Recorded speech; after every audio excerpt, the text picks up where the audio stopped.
Welcome to No Cap News. I'm Sam Kelly. And I'm Janelle Lopez. Your most trusted student news source within a 5-mile radius. With NCN, the cap stops here. Since the school year is coming to an end, our senior cadets had a change in command ceremony. Our JROTC students received some awards whilst our senior cadets passed down the torch. Harrison has more on that story. The JROTC program hosted a ceremony that gave awards to members who showed hard work and effort.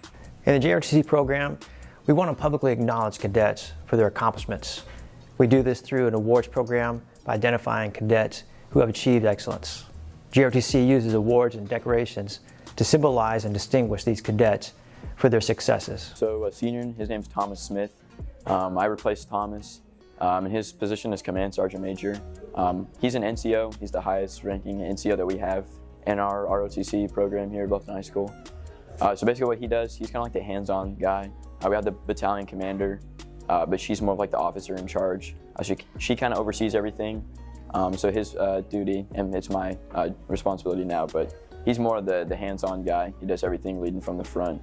The change of command ceremony, it's an annual ceremony we have to kind of send off the senior leadership, and then we bring in our new leadership from the underclassmen. During our award ceremony, 28 cadets were recognized for excellence. Some of them received several awards. I would like to highlight a few of them. First, Best Cadet of the Year was Bradley Larson. Iron Man was Brian Velasquez. Iron Woman was Katie Castro. Distinguished Cadet Award for the Best GPA was Siobhan Rogers. And last but not least, the Military Officers Association of America Education Scholarship Award went to Thomas Smith.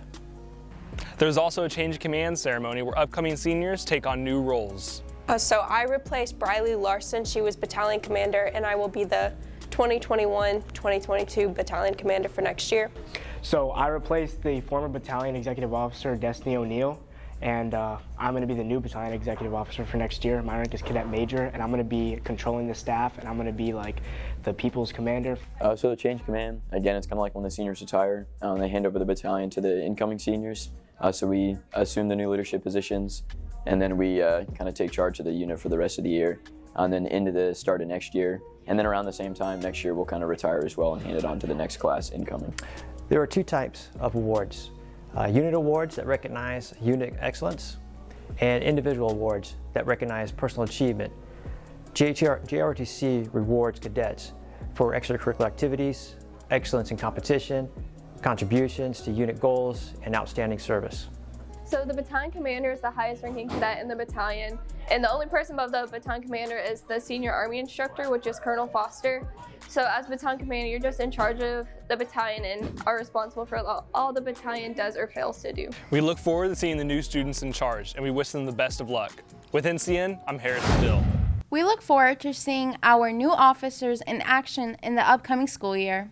When our wonderful teachers are out of the classroom for whatever reason, we have many amazing substitutes to provide coverage. We'll take a look at one sub in particular in this next segment entitled, Who's That Sub?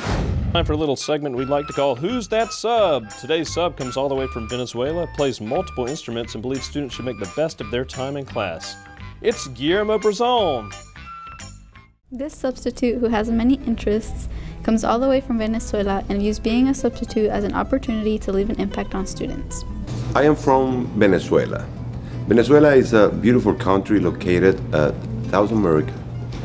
And actually, I see my country as a crown. In spite of it's a beautiful country, there has been a huge diaspora and make us to come here, and then Bluffton is just a small and beautiful town, and especially for that reason we are living happily here.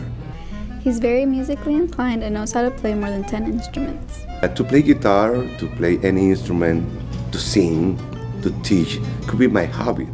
Actually, I enjoy every time when I play. To play guitar, to play any instrument is my work. Let me tell you something. When you choose the work you want, or you love, you decide, you wish, you never work again.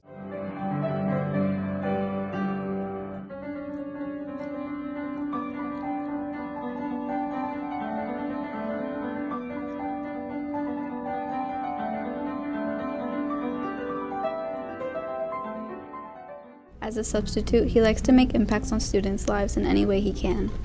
When you are a substitute, the students are not expecting something special for inspire in certain way. Anytime when I'm in front of the student, I try to make them to think about how much valuable is the time. Because when you waste your time, you could recover. I'm happy to be here. Don't waste your time, and please don't forget never to being kind, to being amiable, to being a very good human being. Maybe one of these days you'll get the opportunity to have Mr. Brazon as a substitute. From NCN, I'm Rosie Allenson. Wow, Mr. Brazon is very talented. Janelle, do you have any hidden talents? Not much, just singing, dancing, drawing. What about you? I can crab walk. What is that? It's like when you walk on your hands with your feet in the air. You should try it sometime. Sure, I'll get right on that.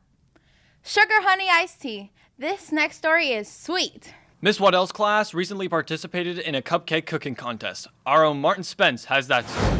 Miss Waddell's class is well known for their amazing cooking skills, and this week they decided to hold a competition to see who could make the best cupcakes. This is Cupcake Wars. Cupcake Wars. It's about a bunch of different people competing to see who has the best cupcake flavors, appearance, plating, whatever you can think of. It's a competition of cupcakes. The only guideline I can think of is to impress the judges. That's all we had to do. We had freedom for everything. Some of the struggles, definitely the icing. The icing was the hardest part. Putting it in the piping bag, that didn't go as well. As you saw, I threw some on the wall. That didn't work out as planned though. After each group was done making their cupcakes, it was time for the judges to do some taste testing. Well, when I saw the cupcakes, I was like amazed. They looked amazing, beautiful colors, and then I started tasting them, and that was a whole nother thing. The lemon one particularly was my favorite. And the reason I liked those cupcakes the best was because, first of all, they had lemon flavor in both the icing and the cake part for one of theirs, and the other one was strawberry in both the icing and the cake. And they had made the cake on both of those from scratch. So that was probably my favorite, and the presentation of those were beautiful as well. The judges' requirements to judge our cupcakes was a name, where it's from, what the flavor is, how it looks. That's about it. I thought that they did a great job. Miss Waddell, particularly as the teacher, had it organized well. The papers were easy to fill out for the judging part, and I liked how the students had them displayed and separated on the different tables and all.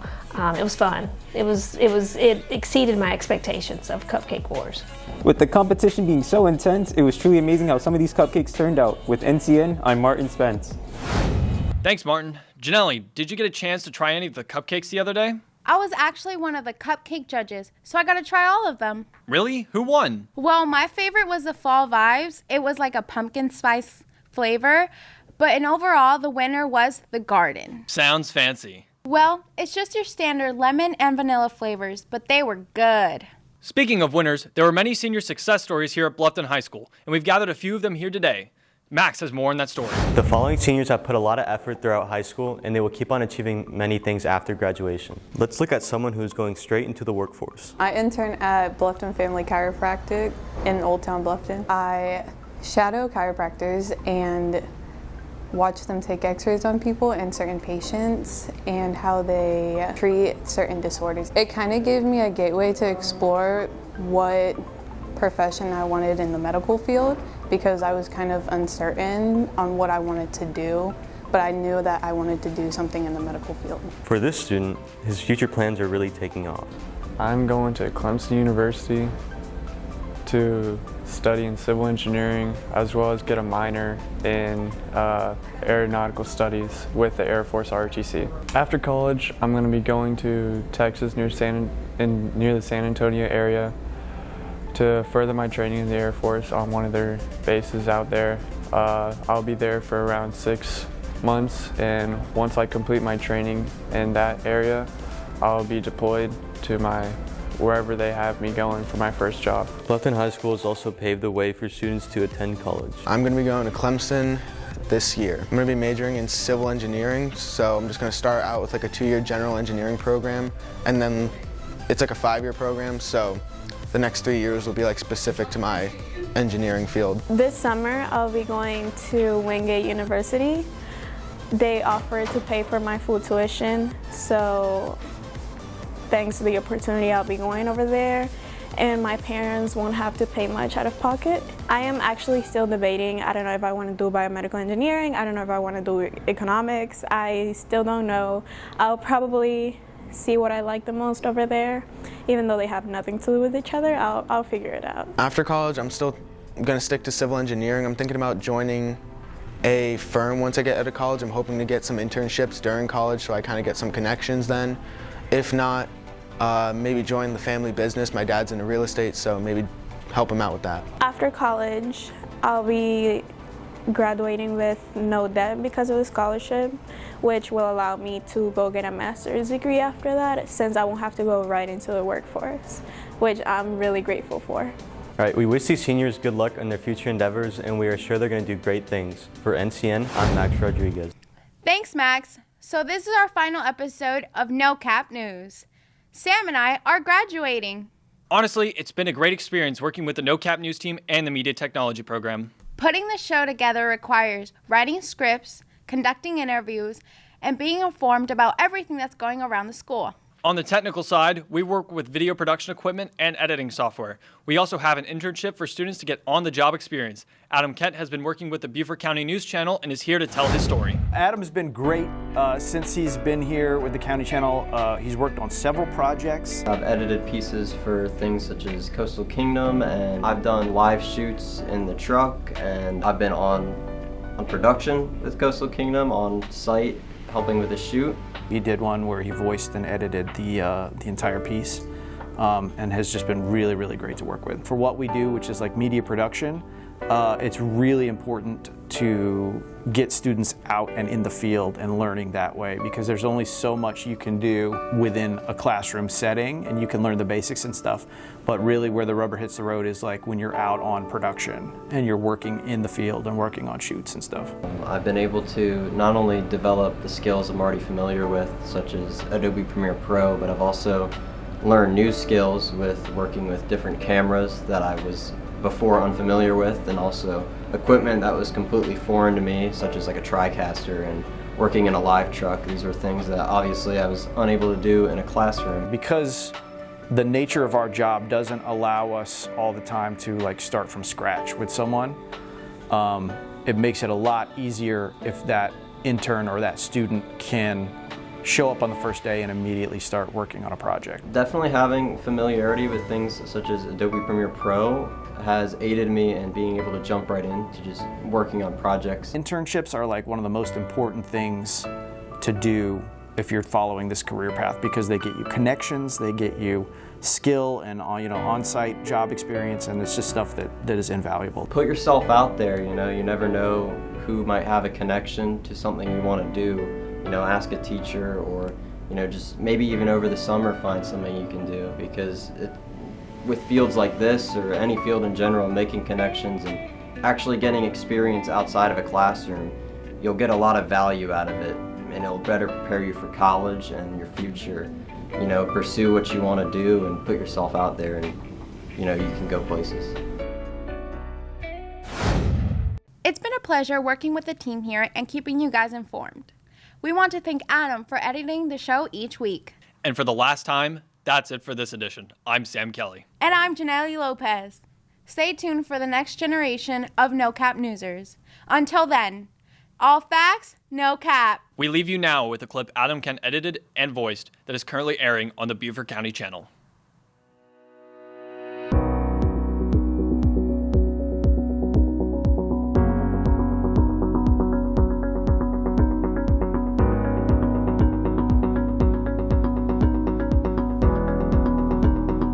Well, it's finally spring again here in Beaufort County.